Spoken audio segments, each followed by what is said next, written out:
What is up, everybody? Welcome back to Black Myth Wukong, where we're going onto the lake, as I promised. Which I'm sure nothing bad will happen as we approach this temple in the middle of the lake.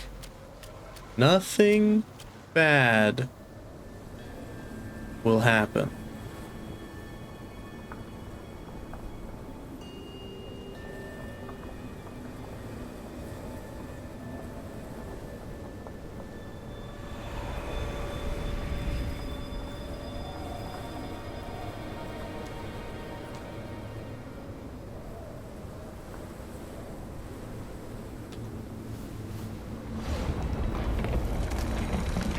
Does anyone think I was tricked by the weird bird? How delightful. It still recalls your scent. The little dude from the beginning. When that monkey was alive, he was all about weeping and begging for help. Now, even in death, he led all you younglings right to me. This sack of mine can barely fit you all. Kang Jinglong, now that you are ready, go and weigh up this one for your master.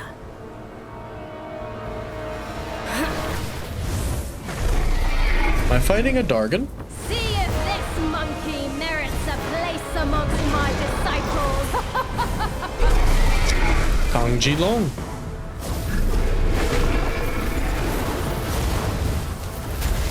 Seems unfair. There was no temple.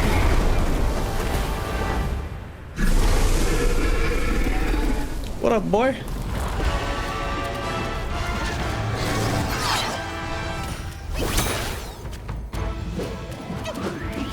Okay, quit.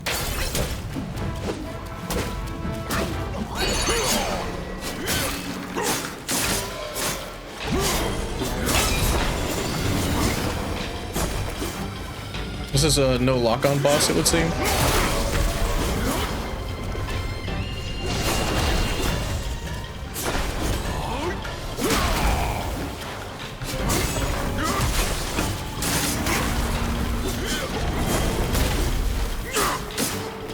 Okay.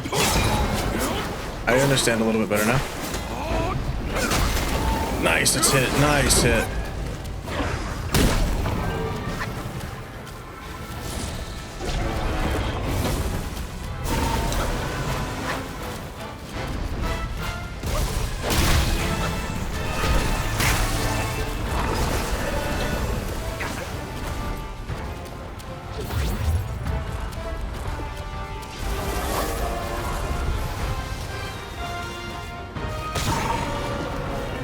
Fair, fair, fair.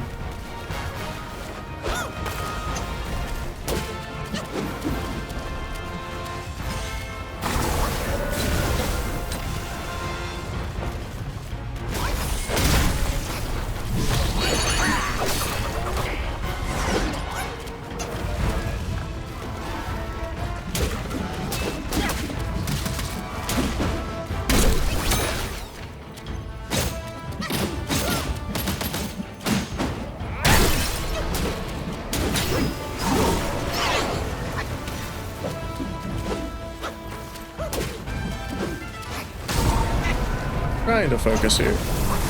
Okay, don't dodge into that.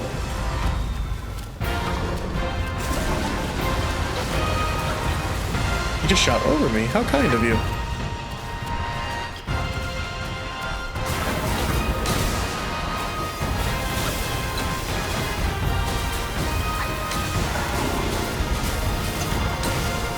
Okay, need to break that if you don't mind. You gonna be out of breath soon?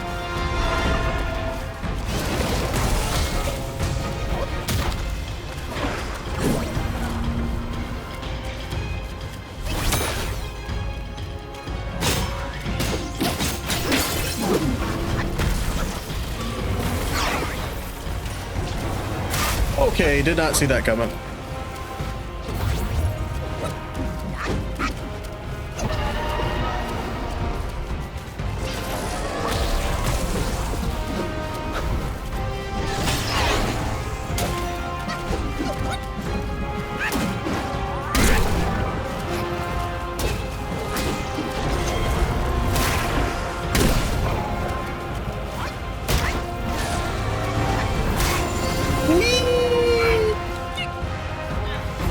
Get up! Get up!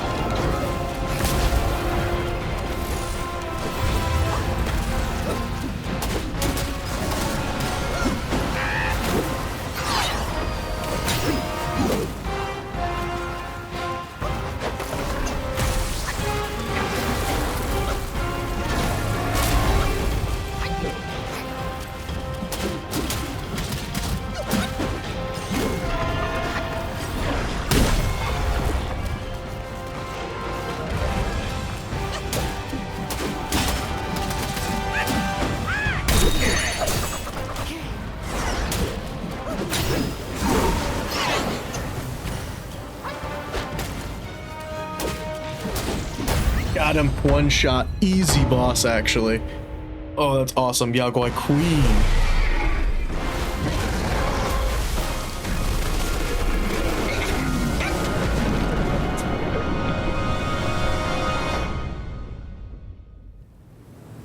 Into the lake we go.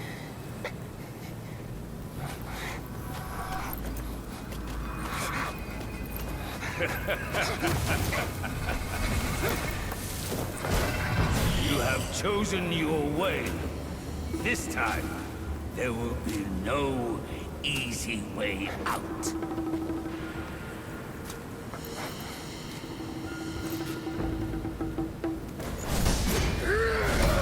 Excuse me?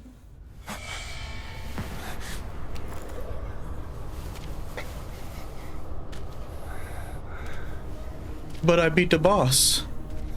Why am punished?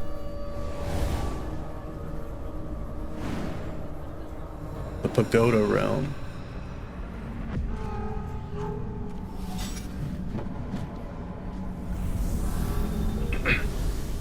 Open this door, monkey. Well, should it be a deity or a Yaguai? Let's read up. Halfway to the west, the journey long, returning to the homeland where dreams belong. Strengthened and weakened by the mighty sack, principles falter on a misguided track. Kang Jinlong, one of the 28 constellations, is the second constellation of the Azure Long of the East. With a sharp horn on her forehead, she once drilled through the gold symbols to rescue the great sage. Since then, the constellation officers have upheld the principle of staying sharp, leading many immortals to believe that some strange influence had invaded their consciousness. One day, during the roll call in the Dome of Stars, the Dawn Star was missing. Despite thorough inquiries, no one knew his whereabouts. Coincidentally, Yellow Brow returned to the New West to host a grand ceremony, inviting various Yaguais, gods, immortals, and Buddhas to attend. Hearing the news, King Jinlong sought permission from the Celestial Court and attended the ceremony, intending to secretly investigate the Dawnstar's disappearance. However, like the Dawnstar, King Jinlong also vanished without a trace. The constellation officers speculated and compared notes, realizing that both the Dawnstar and King Jinlong had once done the Great Sage big favors. They suspected a connection with the Great Sage. Reflecting on their past interactions with the Great Sage, they grew fearful. Queen Mu Wolf scoffed. Though that monkey ruined my plans, I still respect him. But you all who always boasted about your friendship with that monkey, why are you silent now? Also, who else is a new one? Oh, it's the meditation spot. That's right. There we go. Open sesame. You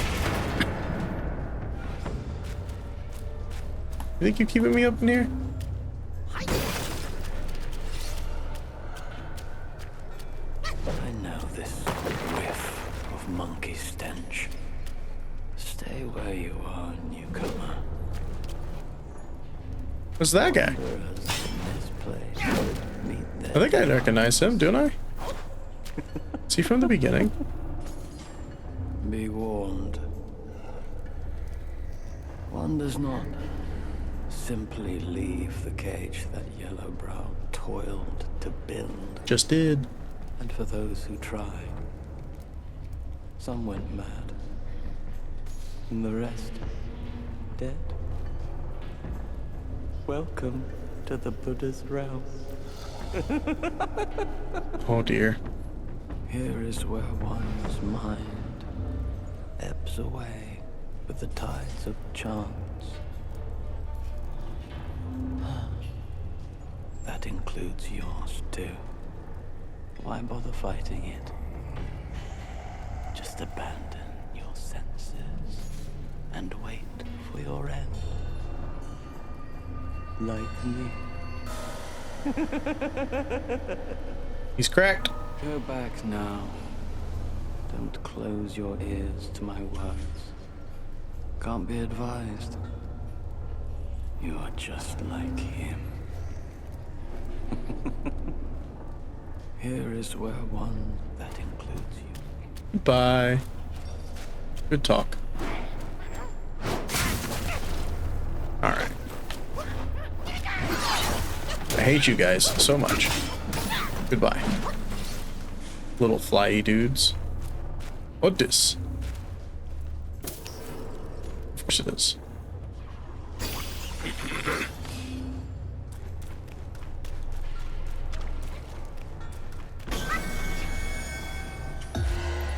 The heck?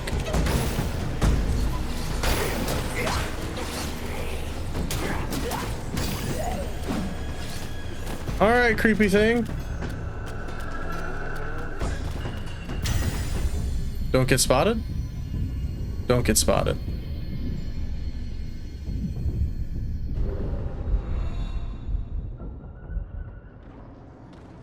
Okay. Interesting.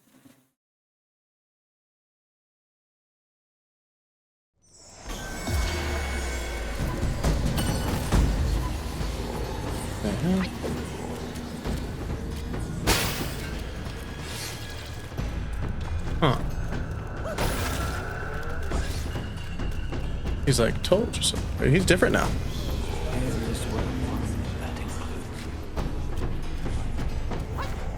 Weird. Oh, and my health is like halved, dude. What the heck?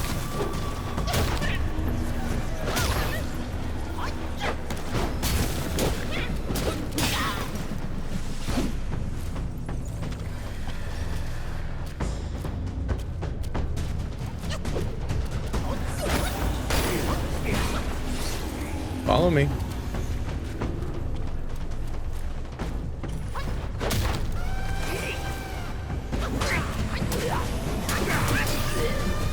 So I got my health back. And they're gone now. What?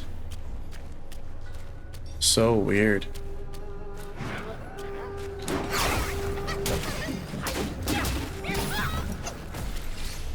I just knew he was attacking me by sound. I didn't see him. Alright, who's locked in here? My loot, that's what's locked in there.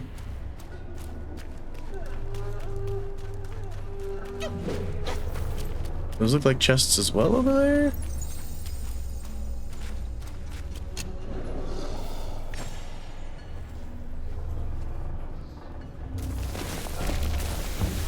What can we craft? This, apparently. But no, because we don't have enough will.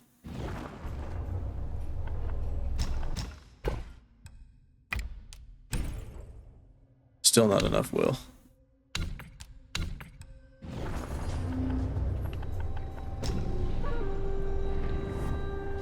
I want to try to take out one of those big guys.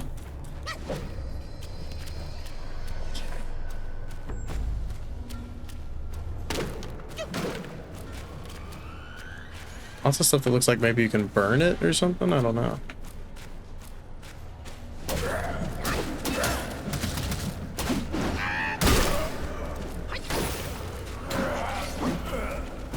Just forget about their death blows.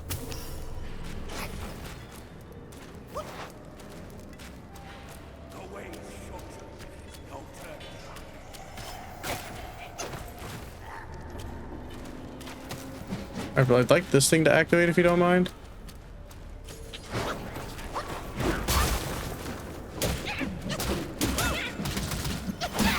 There we go.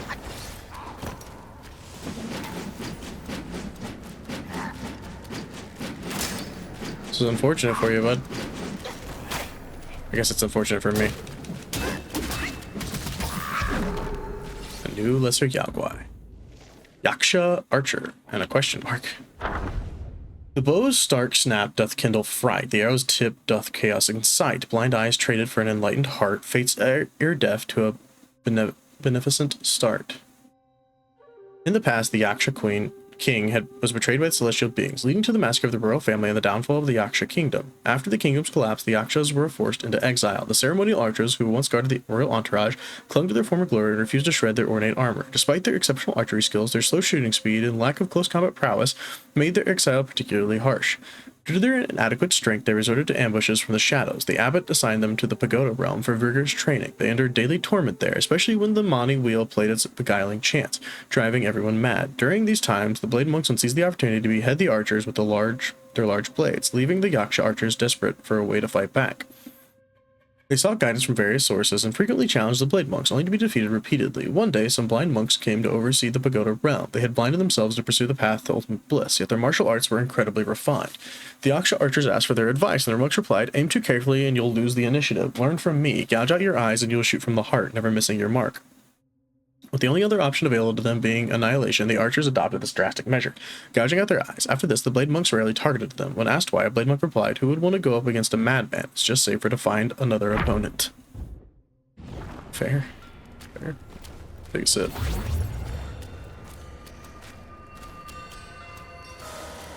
Where's the next flying boy gonna be at?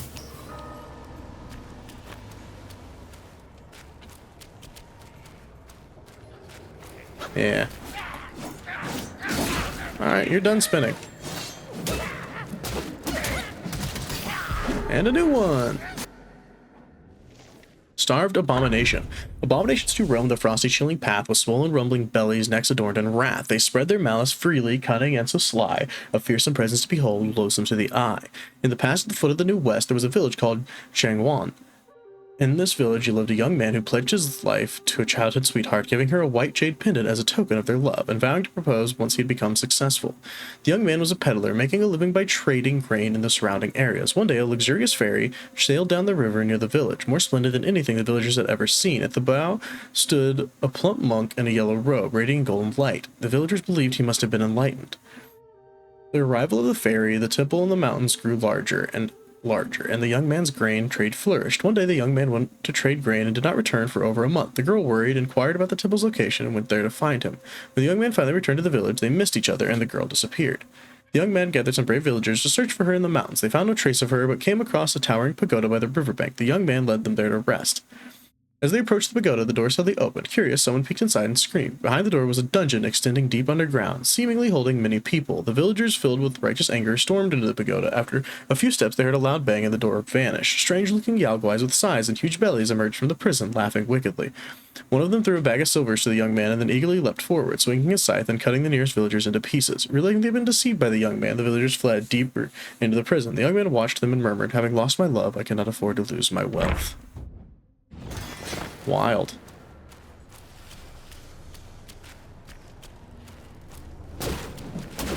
Don't just sit there. Be destroyed. Alright, I'm going back over here to check this opening. What we got? Double baddies. And an archer.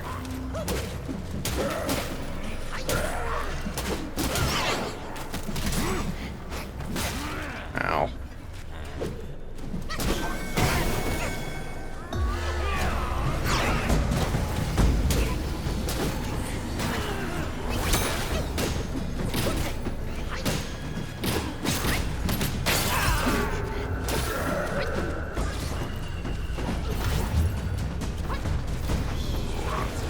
You punk. I feel like I'm not supposed to climb up there yet.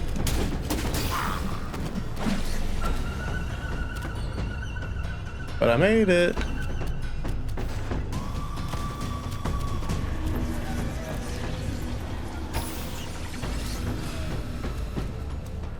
Kind of okay with this. There's still one living guy over there.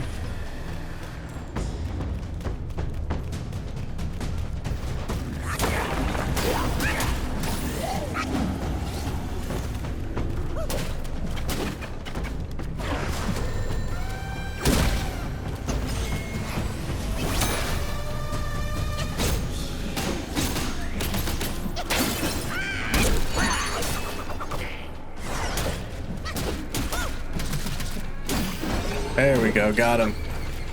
What are you? Lantern Warden.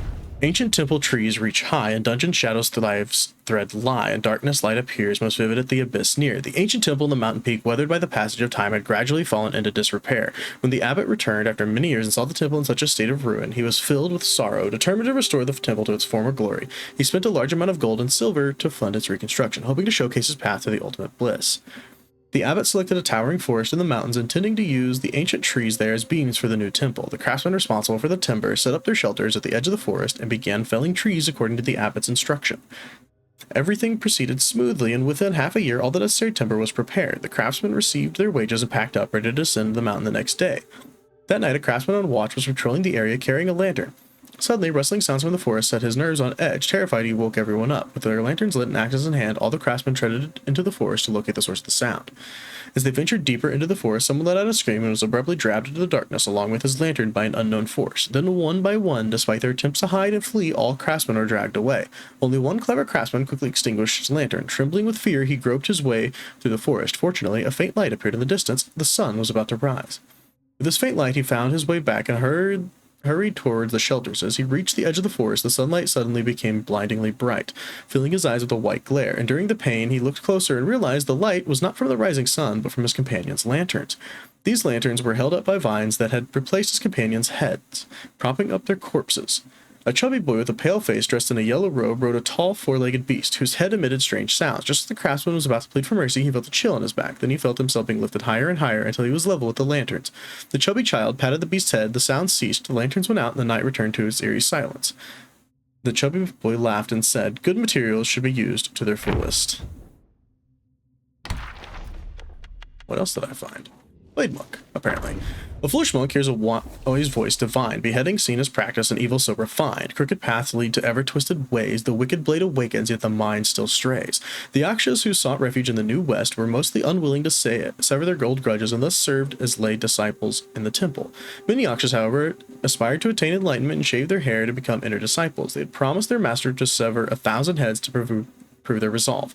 Yellowbrow was pleased to bestow upon them special blades, calling them blade monks, and allowed them to practice the pagoda realm. If they ever truly managed to behead 1,000 foes, they could become arhats in the main hall. Initially, the blade monks thought this task would be easy. The pagoda realm was filled with newcomers on the path of enlightenment. However, the path grew more challenging as they found the remaining inhabitants of the pagoda realm to be all formidable adversaries. The agile and elusive starved abominations whom they couldn't catch, the long-limbed lantern wardens whom they dared not provoke, the temperamental enslaved yakshas whose cruel vengeance they feared, and even the weakest yaksha archers who had become mad and terrifying after practicing with the closed-eye meditation technique. Seeing that the red-haired yakshas often sat quietly alone, appearing very docile, they decided to target them. Although the red-haired yakshas believed all beings deserved to live, he harbored a deep hatred for those who beheaded others due to the war that destroyed their nation and their own fate. Thus he showed no mercy and promptly beheaded the blade monks who attempted to do so. After this lesson, the blade monks became subdued but remained resentful. They often hid in corners, ambushing passerbys to add to their count of beheading through their treacherous means. Yeah, fall down, punk.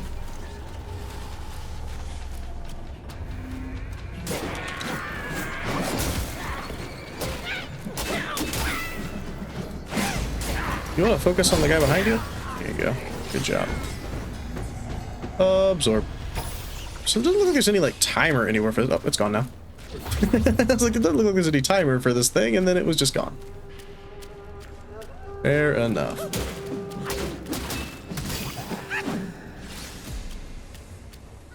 Skeleton.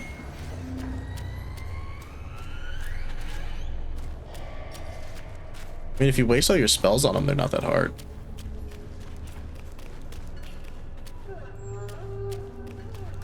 But who knows how hard they actually get, you know?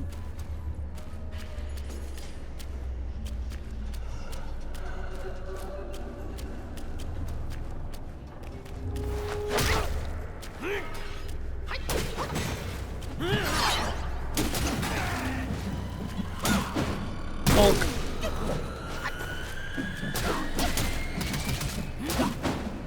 And bonk.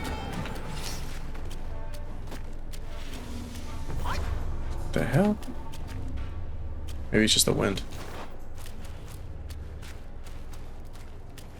You gonna give me a stam boost, or what are you gonna give me? I'll take whatever it is. Oh, it's a curio. Increases stamina recovery. Kind of liking my combo right now.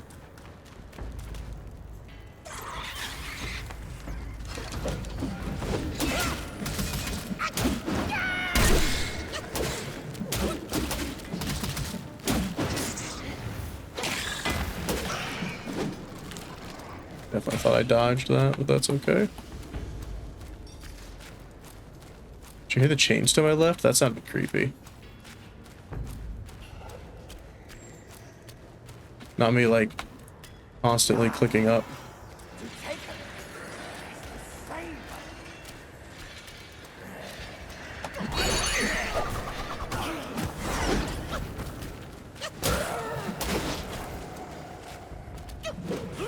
You know what?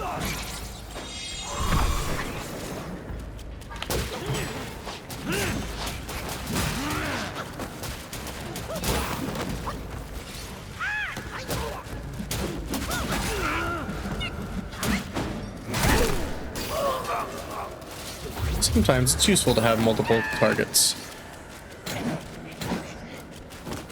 Just let them do their thing.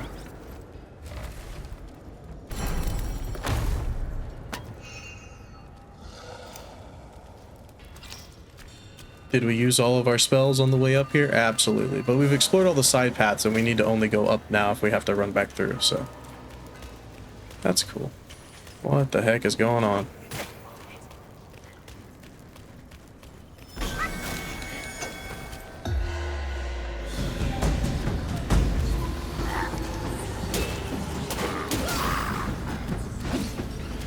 What the heck? Why is this happening again? Maybe it's a timing thing. It's like maybe it has nothing at all to do with what I thought it had to do with.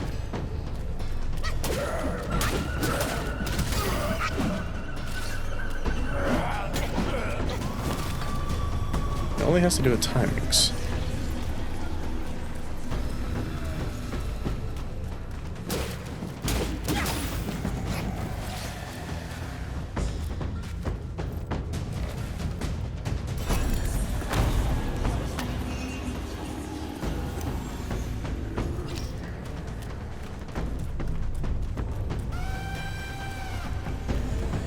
Definitely the game punishing me for stacking health.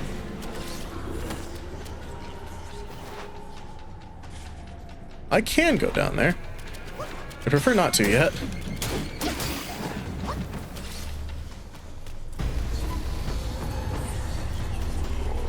I want to go this way.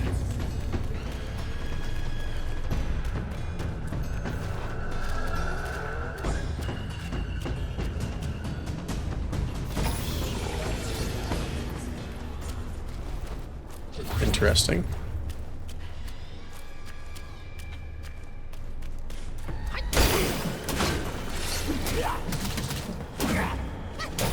See ya.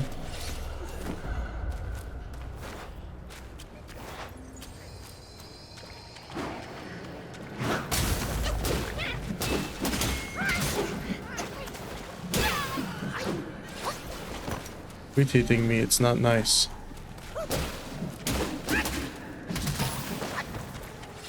There's a blue guy up in there.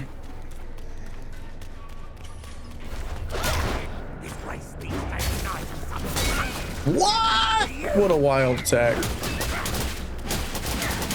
What the heck is this attack? Not at all what I was trying to do. That was the same buttons that I hold down for the knife throwing guy. Alright, could you all fuck off? You're both being annoying.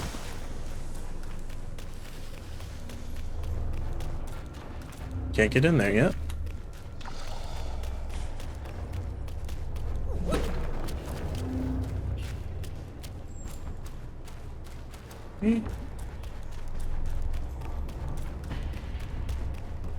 I know we're like out of time, but I ain't about that life.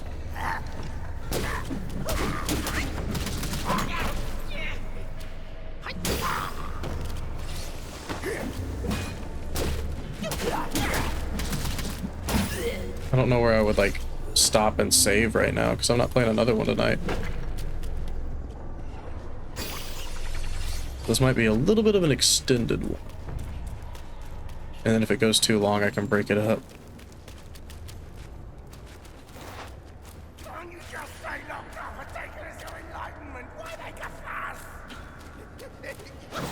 What that guy said.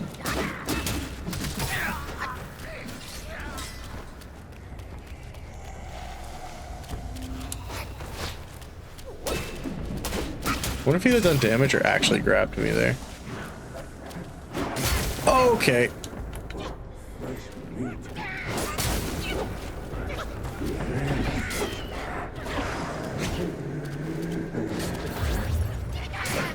What?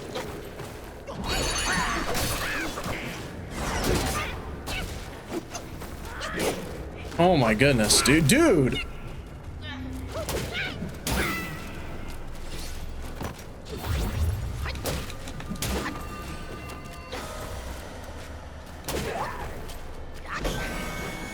Yep, knew it.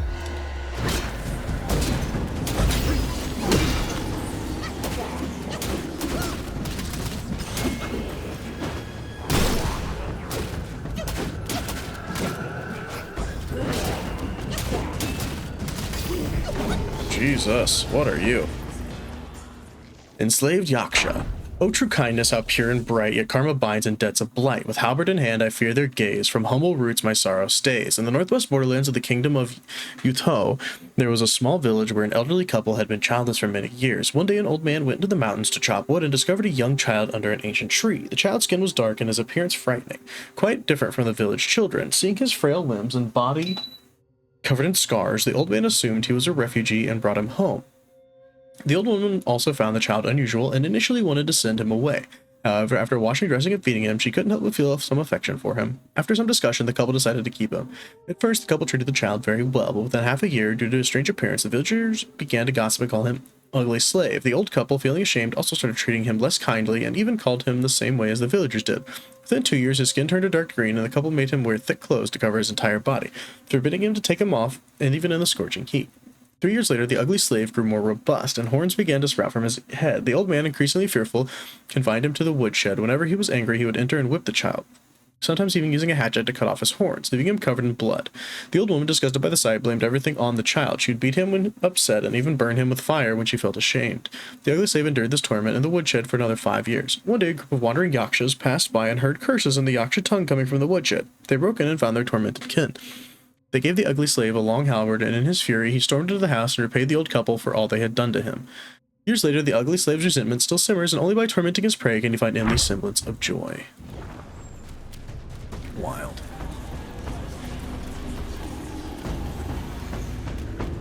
Now, look for the red glows of enemies.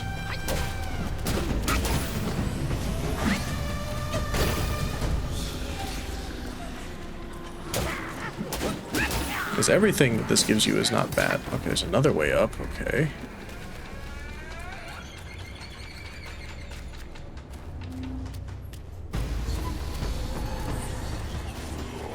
No enemy red glows in here. Enemy red glow out there, however. Oh, shoot.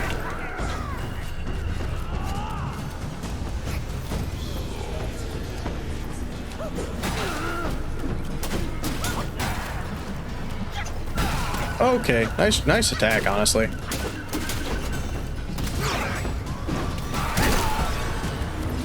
Couldn't be mad about that one. Nice attack. You did good there.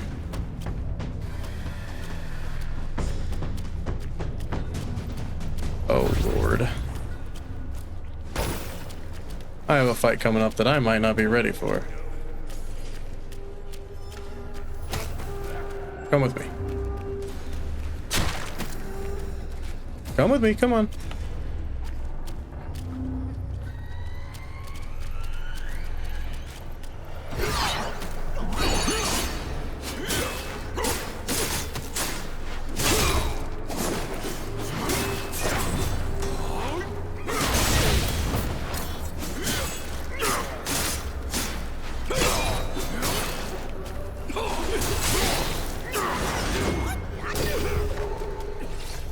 We ain't playing with that one.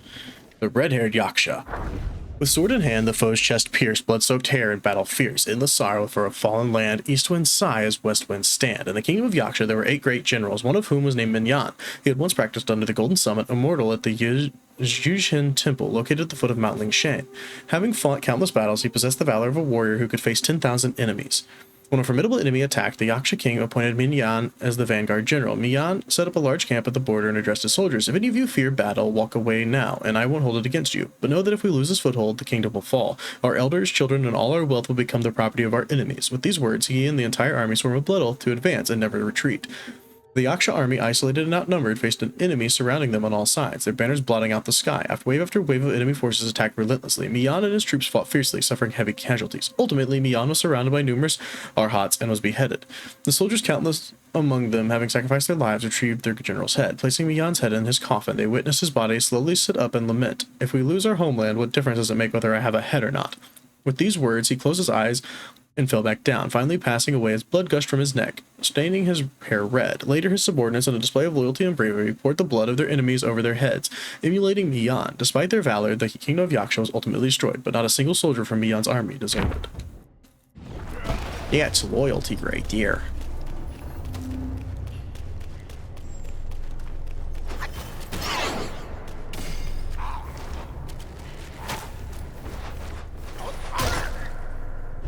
Are you fucking kidding me? You don't know, but I'm just staring into the freaking... Oh my god. There's no shot that just happened, right?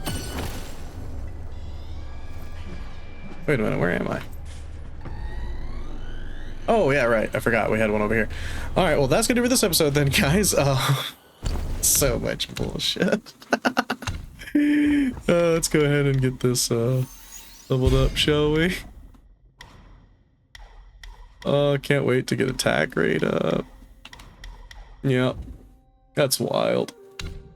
That's wild, dude. I think we might be able to buy that upgrade now, though. Let's see here. So it's 60-30 at the moment. Can go up to 70 with a 6% critical hit chance. Yeah, I like that. Let's do it. Sweet, new staff. Very expensive, but new staff acquired. I don't think we have any like new brews or anything. Yeah, no. Alright, that's gonna do for this one, guys. I will see you all in the next one. I can't believe that happened.